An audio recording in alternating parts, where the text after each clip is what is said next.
Hello, everyone. It is I, your podcast host, Tori McIntyre. It's been a little bit since I've been on here, and honestly, I was going to just kind of pick up and keep going with some of the amazing pre-recorded episodes that I have from the previous 6 months just sitting in the banks. But then I thought, maybe I could use this as an opportunity to just check in and give you all an update on what I've been up to, as well as just giving you the opportunity to check in with yourself and get grounded for a minute. There's a lot going on in the United States, and I want to offer a safe space to take a step back and recognize what's really most important right now and what's in your power. So if you're feeling the stress and anxiety, I hope that you'll stick around for the entirety of this episode. It's going to be a quick one. I just want to give you a couple of updates and kind of set the scene for season 2, part 2 of this podcast. So let's get into it.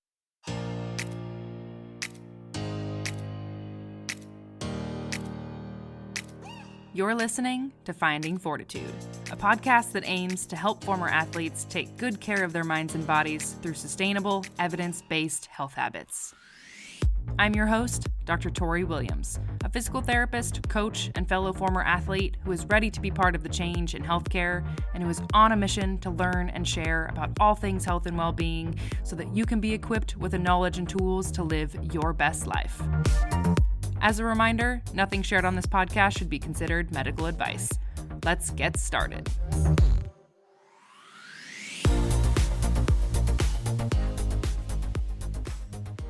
So the first thing is just addressing the obvious, which is that I have not been podcasting for a while, or at least have not published podcasts for a while.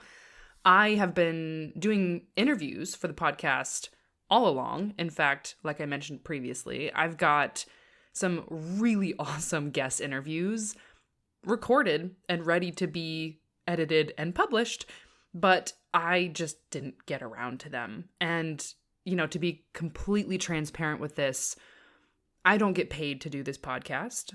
I am passionate about providing free education and content as much as I can, but I realized at the end of last year, in the last quarter or so, that I needed to focus my efforts on other areas in my work and personal life, and I wanted to be able to slow down at the end of the year and actually rest a little bit. And unfortunately, this podcast is the first thing to go in those scenarios because, like I mentioned previously, I'm not getting paid for it, and it is actually quite a commitment in terms of my time to record, edit, and publish. So full transparency, that's what happened the past 6 months. I love doing this podcast. I would love to be sponsored. Hello, any sponsors out there? Hit me up. But like I said previously, I have got five banger episodes to release.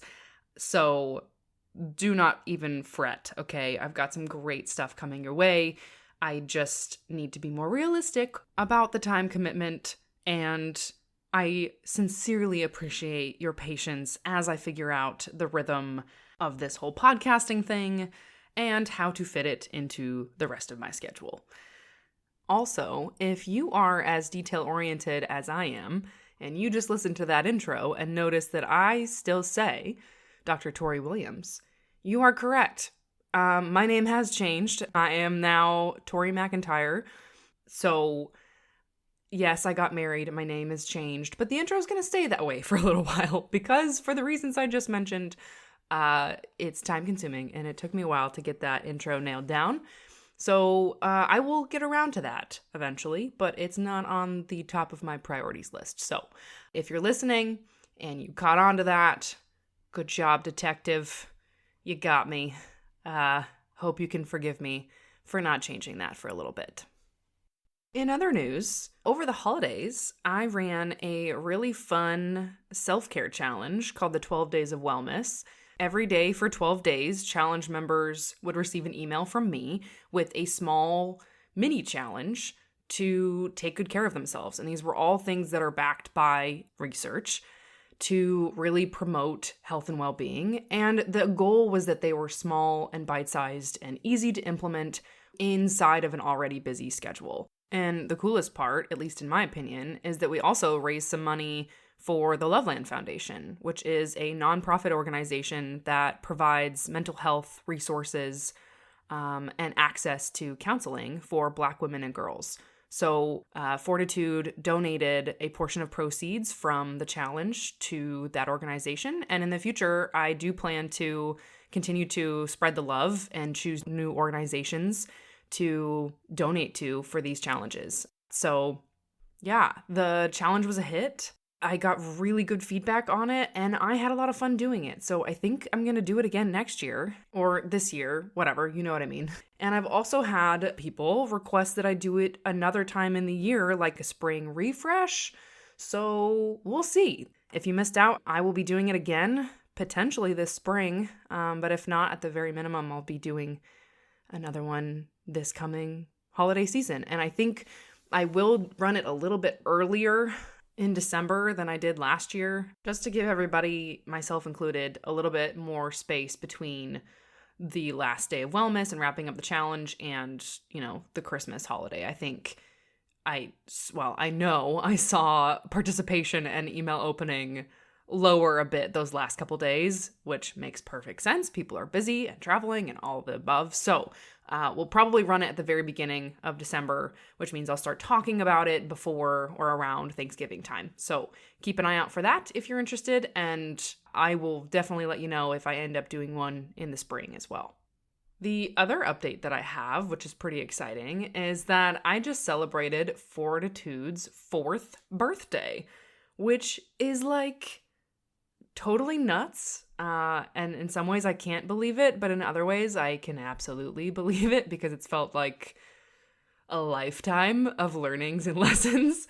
And I just now really feel like I kind of know what I'm doing.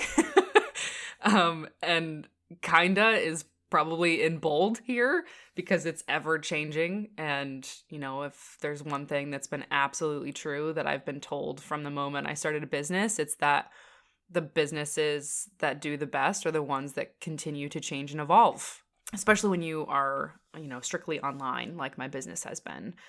But, I didn't get into this field of physical therapy to be an entrepreneur. In fact, I can remember having an assignment in grad school where we had to come up with a business plan. And I think it was some of my friends, and I could be misremembering at this point, but someone told me, I could see you starting a business. I could totally see you starting a business. And at the time, I was like, absolutely the fuck not. Like, that is not for me. I don't do numbers.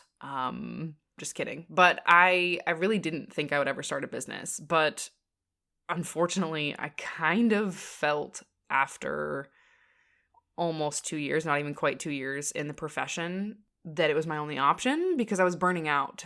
And I was in a clinic where I wasn't seeing near as many patients as some of my other colleagues were in other clinics. And it just was exhausting. And I was losing myself. I was not taking good care of myself. And when the pandemic hit, telehealth was kind of the option for a little bit. I really dove into how, as a physical therapist, I can continue to deliver high quality care, even remotely. And as it turns out, for most pain conditions, particularly chronic pain conditions, education and exercise are the two mainstays of treatment. So guess what? We can absolutely do that remotely, especially with the population that I mostly treat, which are former athletes or athletic individuals who have physically active goals. Many of these individuals are pretty familiar with exercise. They don't need me to stand and watch them exercise and count their sets and reps. And they're pretty independent and are able to communicate with me when they have a question. They can film themselves doing a particular exercise if they need cues on technique or form. And that works wonderful. In fact, for many people, that works better because it saves them time not having to go into the clinic, and they have access to me in their back pocket. So if questions do come up, I'm literally just a message away. And so, as the story goes, that was the beginning of Fortitude. And that is still how I run things now in terms of providing remote care. I offer online rehab coaching or physical therapy for California residents. And I also offer fitness coaching for those who want to continue working with me, someone who has an understanding of their body and their aches and pains and what they've dealt with before, so that they can have a comprehensive fitness program and get stronger and get back to their active goals. On top of that, obviously, I now have this podcast, and I also have an email newsletter, which I would definitely recommend jumping on if you're not on it already. Honestly, who knows what's going to happen to social media over the next several years? I already know a lot of people who are jumping off of Meta, Facebook, and Instagram, but I'm really feeling passionate about longer form content like the podcast and my email newsletter, because I really do feel like it allows us to have deeper and more nuanced conversations about things, which is truly necessary when we're talking about things like pain and rehab and health and fitness. Because as much as the internet wants you to believe that there are simple answers for everything, it's just not true. So I definitely recommend, if you're not already, getting on my email newsletter list and continuing to tune into the podcast. As always, the links to all the things will be in the show notes below. But with all of that said, I would not be here without you listening. So whether you're a new listener or new to my community, or you've been around for all 4 years or somewhere in between, or even longer than that, I am sincerely so grateful to you and your support of my small business. It has meant the world to me to be able to stay in this profession in a way that allows me to thrive, as well as the people that I work with, and allows me to really feel fulfilled and like I'm helping people to the best of my ability. So thank you so, so much. I'm so excited to continue to learn and grow alongside you. And I've got more things cooking. I know I've been teasing at a course for a while now. I have done a major revamp of this course, and it is now not a course, but more like a program, because it's going to be so much more active and engaging and not at all like sitting and watching a lecture and being in a quote-unquote course. So I can't wait to drop more information about that, but you'll have to wait a little bit longer. Okay, let's wrap up here. And in order to do so, like I said at the beginning of the episode, I really want to provide you with the opportunity to just check in and see how you're doing. I don't know if you were listening to this podcast on your commute or on a run or on a walk or wherever you are, but I want to invite you, if it's safe, obviously if you're driving, please don't do this, to take a second to just check in with yourself physically.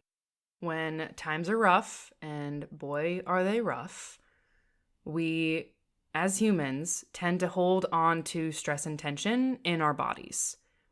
And it's really important to me that over the next 4 plus however many years, that you take good care of yourself. Because the number one thing that is in our power right now and always will be taking care of ourselves and taking care of our communities. So starting with the self, if it's safe, take a second to close your eyes and take a few deep, slow breaths. So in through your nose and out through your mouth.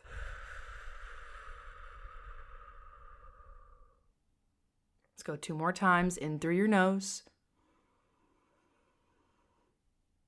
out through your mouth.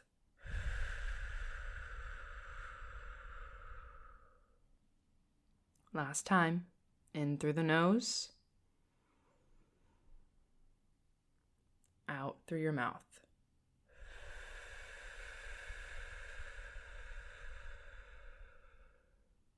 Okay. If you're still with me, I'd like to invite you to do a quick body scan to see where you might be holding tension. So we'll start from the top of your head and slowly work down around the muscles of the face and the jaw.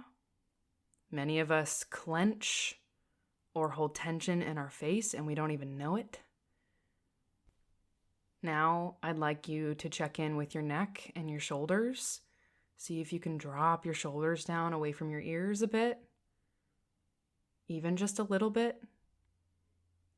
Then slowly move down your torso. See if you're gripping in your abdomen or in your glutes or your pelvic floor. See if you can let go of that even just a little bit. Breathe into it. And then slowly go down to your feet and see if you're curling your toes or clenching the floor beneath you.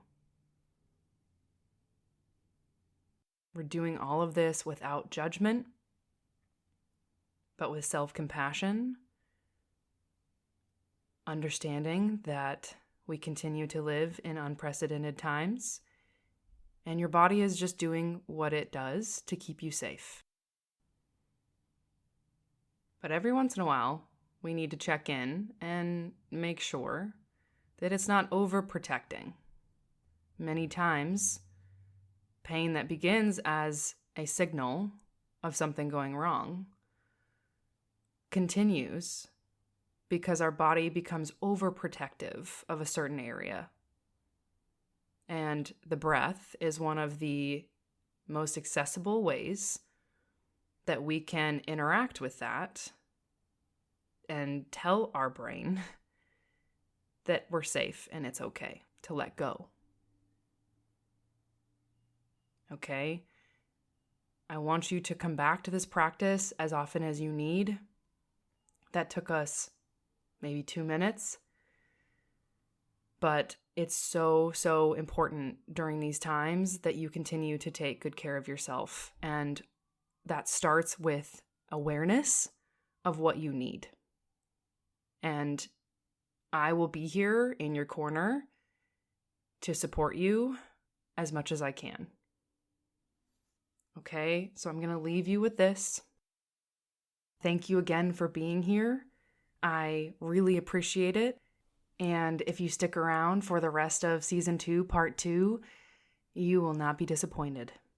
All right? Take good care of yourself, and I'll talk to you again soon.